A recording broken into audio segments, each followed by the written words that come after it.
What's going on, guys? Two new episodes of Star Wars Rebels tonight, and we're going to talk about them. So, beware of spoilers if you haven't seen the episodes already, because obviously I'm going to talk about these episodes. But if you still want to stay with me, let's talk about them, because I'd love to hear what you guys think.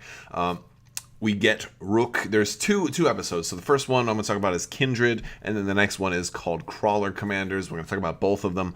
The first one is the better of the two, in my opinion. This one's called Kindred. Overall, this season hasn't been too strong, at least the first half of the season, or what we've gotten so far. So this was actually a little bit better of an episode, in my opinion.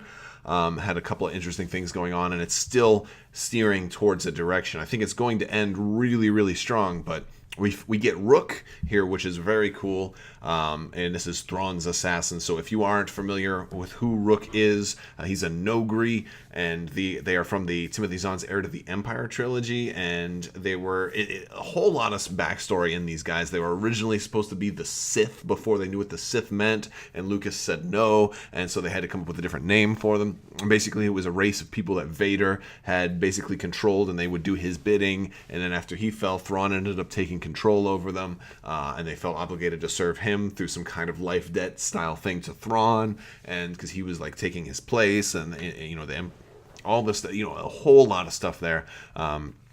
Too much for me to really cover, because if I try to just cover all of it, I'm going to end up making a mistake. But basically, this is important that he's in this episode because, for one, he's voiced by Warwick Davis, so that's awesome.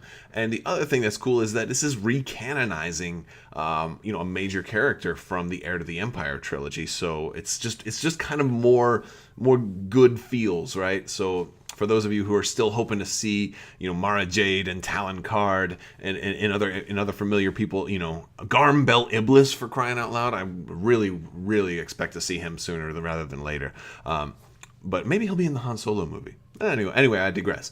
But anyway, it's just cool to see more Legends stuff come back. I think they're going to eventually do all the stuff from Legends, but so we see Rook show up, and he's going after the rebels. He is primarily tracking the scent of Zeb. He keeps going after the Lasat, and it's not clear to me if he's got a specific grudge against the Lasat, or if it's just easier to track Zeb because he's hairy and he's more of a kind of a primal type alien, so he's going to have a different scent than everybody else because everybody else is primarily human. So that makes I think that's pretty much what he's doing. And he seems like he's a pretty tough cookie in this. And they have a lot of fighting going back and forth. And he's definitely in pursuit of them. We get some stuff with Kanan and Hera. A lot of this, we've seen it all season, where Kanan is basically keeps reminding Hera, it's like, hey, don't forget about us. You're so into this rebellion, and we're like getting beat over the head with it. And every time like they're going to be close, they keep getting interrupted, and sure enough, it continues to happen and continues to happen. But you do eventually get a payoff, and with they're walking away, and Hera gives him a kiss before she flies away. It's kind of sad though, because she has to go escape and run the plans for the previous episode's TIE Defender back to the rebellion to get them this vital intel. And granted, this was a nice payoff, but I also think it's kind of bittersweet because this may be the last time they ever see each other. I don't know, but it would be sad. Now, I think this was kind of a payoff for the younger audience too, because the older audience already assumes that these two have been romantically involved for quite a while. I mean, if you go back to the book where they first met, it was definitely on the agenda from the beginning. Kanan was very, very much into Hera from the first time he met her. And there's all, like Ezra's in Kanan's room and he's not there, and it's the middle of the night, and then he walks in. Where was he? This is not the first time they've kissed, but they probably have. I think the idea here is they've just been so focused on the mission they haven't had time for themselves, and so it was nice to finally get this moment, where they had been interrupted so many times before. I'm afraid this is the last time they're going to see each other, though. As Hera's flying away, this is like one of the best scenes in this episode. She goes, hyperspace right through this facility, and it's just awesome how all the machinery in there and all the vehicles come out at, in her dust, and it's just such a great move. It's like Han Solo would have been like, dang, she's pretty awesome. So they're just showing off just how awesome Hera really is, and she's my favorite character in Rebels. She always has been. and she's awesome. She's just super awesome. So I really liked this scene. Now, so basically the rest of the folks are left on the planet. Hera goes, to take this stuff back to the rebellion. These guys are staying here to try to, be the people on the ground when, in hopes that the rebels come to blow up the TIE Defender factory. But they get attacked by Price. Nogri led them right to their encampment, and these wolves save them and take them through. This is so weird. They take them through like a forced tunnel. It's like they warp to the other side of the planet, and it's a little bit like, I was like, what? But at the same time, this is a whole new type of force ability. Like, we've never seen force teleportation, right? If you watch Dragon Ball Z, this is like instant transmission, or is it like I don't know. But yeah, whatever. It's crazy. They basically warp through the planet in a matter of seconds. They all have to be holding hands and stuff. So these wolves, there's still more mystery. I don't think the story with the wolves is not done yet, but one of my users pointed out that they had closed captions on, and when the wolf said Doom, it was actually spelled Caleb Doom, his last name. So Kanan comes to realize he's got a connection, and once they get through, this wolf kind of really like almost speaks to Kanan, and Kanan's like, there's something more going on with these guys. They look at all the cave writings on the wall. There's definitely a deeper connection to the Force with these wolves, and Ezra's like, what are they talking about, Doom? And then Caleb and Kanan's like, no, that's my name. So there's definitely more to this than we know. And I think it's basically, I'm now convinced that Kanan is not going to survive this season. He may not survive the next 4 episodes. So yeah, it's but he might not be death. It might just be some type of force rapture or something like that. I'm not sure, but it's going to be sad. There's going to be a lot of tears shed before this season is over. That's for sure. And it ends with Hera getting to the rebel base and giving all the plans. All this flight recorder that they stole from the TIE Defender Elite, and giving it to Mon Mothma. So she accomplished her mission, and that's kind of how it ends. So we're going to go into now the next episode, which is Crawler Commanders. Crawler Commanders was not as good of an episode. It was a filler episode. They said there are no filler episodes, and I have to call baloney. There are some good things about this episode, but this was a filler episode. First problem I have with this, it's Kanan and Sabine and Ezra and Zeb and Ryder Azadi, and they're all on the other side of the planet because the wolves just transported them to the other side of the planet. They went straight through the planet. They were up here. Lothal's a big planet. They had nothing with them. They start off with like this radio and a speeder. They're in the middle of nowhere. Where in the heck did they get this speeder? Maybe this is a small detail, but it bugs me. It bugs me that they have this speeder. I don't think they should have this speeder. And they didn't even, and this is the thing that really does it, they didn't even need the speeder, all right? Basically, they pick up a signal on this little radio that there's something going on nearby, and they go to take a look at it. So they just, granted, Sabine's got a jetpack. They could have just walked over and found it. They didn't need this speeder to get on board, and so basically they find this crawler, and it's scorching the earth and preparing the earth to be mined. Not the earth, the Lothal, scorching the ground. And and so it's all about them getting on board this thing and taking it over. And it's just kind of like, it has the feel of like just a typical Monster of the Week kind of episode. They get into hijinks. And the guy who was in charge hits the alarm button, and then they have to pull a Han Solo. Oh no, it was a weapons malfunction. We're fine here. How are you? Don't send any Imperial stormtroopers to check out the mining equipment. This is the mining guild's people there.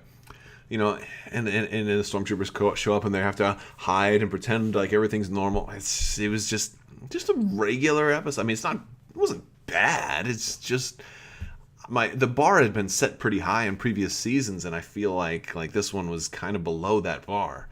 So there are some good points though, and I'm going to talk about some of my favorite points.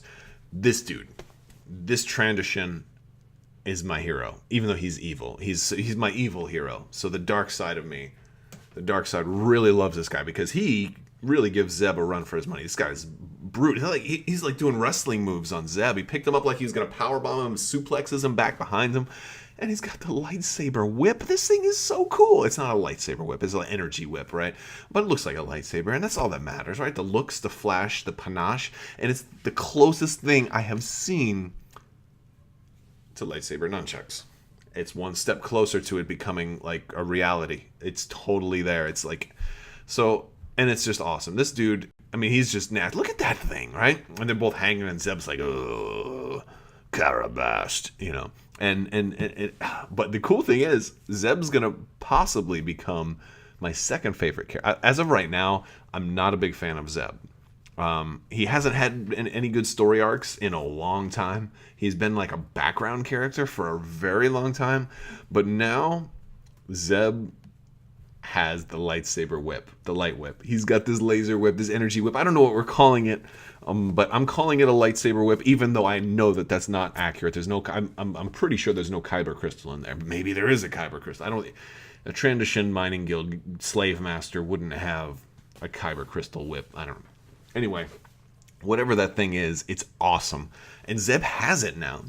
And I really, really hope he uses it in every single episode. Because that thing took out Kanan, like, instantly. So that makes me happy. Like, this is the high point of this episode for me, because that thing was awesome. And I love it. And it's one step closer to 9. And that's how it would be, like, right? That's how lightsaber nunchucks would be. They'd be off. It would look like a normal nunchucks. And when you turn them on, you know, and you can control them with the Force.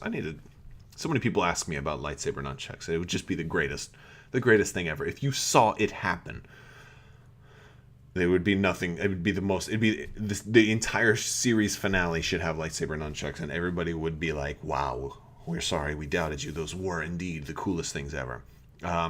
So basically, this episode ends kind of on a high point, in that they get the transmission from Hera that the rebels did decide to go ahead and attack the TIE Defender factory, and so they will be on the ground, and you know, they've got all the crises solved, all the, you know, like the Scooby-Doo gang pulled the mask off of the bad guy, and everybody's like, okay, good, well, we own this crawler now, so we're going to, you know, and they're going to use this, I'm sure, to, you know, attack the Empire's facility, even though they're on the other side of the planet in a giant sand crawler.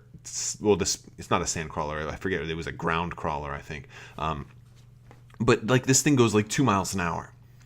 So, and Sarah says, Hera says they'll be there like the next day.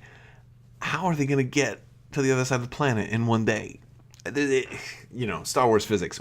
They're going to get the wolves. That's it. They're going to get the wolves to take this crawler back to the other side. That's it. That's all you need. Just take the wolves. Who needs a hyperdrive? You got the wolves. They have forced teleportation. Anyway, so there were a few stretches, but I'm no stranger to stretches. Speaking of stretches, if you haven't seen my last video, I have a wild and crazy prediction about Rook. I think it's a very interesting prediction. I'm not sure if it's actually true, but if it is, oh my gosh. Anyway, so check that out. If you haven't already, make sure you subscribe. If you like this video, give it a thumbs up and leave me a comment. Let me know what you thought of both of these episodes. I think that Kindred was probably the best single episode of the season so far. While Crawler and Commanders may be the worst episode of the season so far, even though it's still setting up future things. And there were still good things in this episode, like that lightsaber whip. But we're going to see. I'm still excited to see what happens next week. And I'm curious why they're giving us 2 episodes at a time, like now every week. Like, are they trying to get the whole season done before certain merchandise comes out for the holidays? I don't know. Maybe they need to get to a certain point in the story before episode 8 comes out. That could be another thing. I just don't know. So let me know what you guys think. Why do you think they're giving us 2 episodes this season also? I'd love to hear that. All right, guys. Thank you so much for watching. Make sure you also check out Crabbok.com. I'm having a contest over there where you can win a Star Wars Legion core set. So check it out. Thank you guys so much for watching, and have a great day.